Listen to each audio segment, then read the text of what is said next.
अस्सलाम वालेकुम। आज हम स्टार्ट करने लगे हैं एपिडेमियोलॉजिकल मेथड्स। ठीक है, we were doing chapter number 3 of community medicine, that is epidemiology.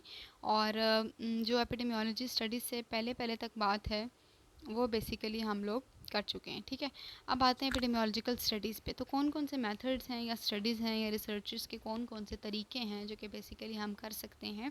उसमें दो मेथड्स हैं, ऑब्जर्वेशनल और एक्सपेरिमेंटल। ऑब्जर्वेशनल में फ़र्दर दो टाइप्स हैं, डिस्क्रिप्टिव और एनालिटिकल।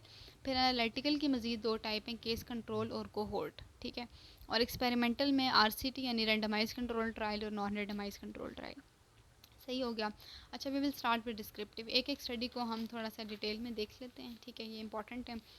उसके बाद अच्छा आ जाते हैं डिस्क्रिप्टिव एपिडेमियोलॉजी। डिस्क्रिप्टिव एपिडेमियोलॉजी नाम से पता चल रहा है आपको एक डिज़ीज़ के बारे में इंफॉर्मेशन दे रही है कि एक डिज़ीज़ एक ख़ास एरिया में कितने टाइम तक रही है, किन किन लोगों को उसने अफेक्ट किया है और किन किन प्लेसेस में ज़्यादा रही है। ठीक है, नाम से यही पता चल रहा है। अब इसके क्या क्या स्टेप्स हैं, ये जो हम बेसिकली स्टडी करते हैं कैसे करते हैं।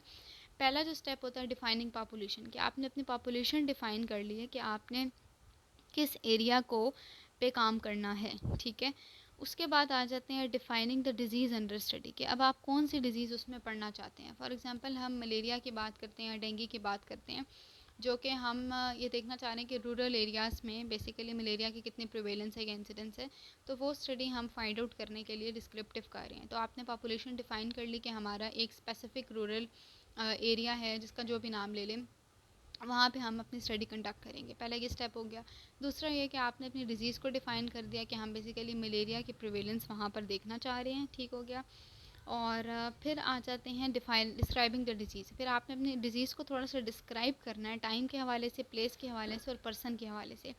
टाइम डिस्ट्रीब्यूशन का ये मतलब है कि कुछ ऐसी डिजीज़ होती हैं जो शॉर्ट टर्म फ्लक्चुएशंस शो करती हैं। ठीक है, फिर कुछ होती हैं शॉर्ट टर्म फ्लक्चुएशन शो करती हैं, जैसे कोई एपिडेमिक है। ठीक है, फिर आगे उसके टाइप्स बताऊंगी, वो ज़्यादा अच्छा क्लियर हो जाएगा। पीरियोडिक फ्लक्चुएशंस वो होती हैं जो सीजनल ट्रेंड, जैसे स्प्रिंग में मीज़ल्स ज़्यादा कॉमन है। ठीक है, इन्फ्लुएंजा आपको पता है ज़्यादा विंटर वाले पोर्शन में कॉमन है।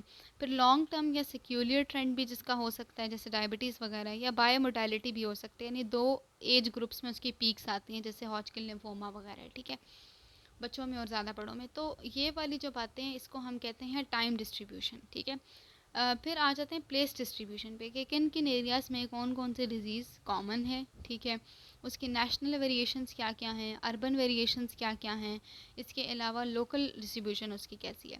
फिर पर्सन डिस्ट्रीब्यूशन की अगर हम बात करते हैं तो उसका ये मतलब है कि किस एज में कॉमन है वो डिज़ीज़।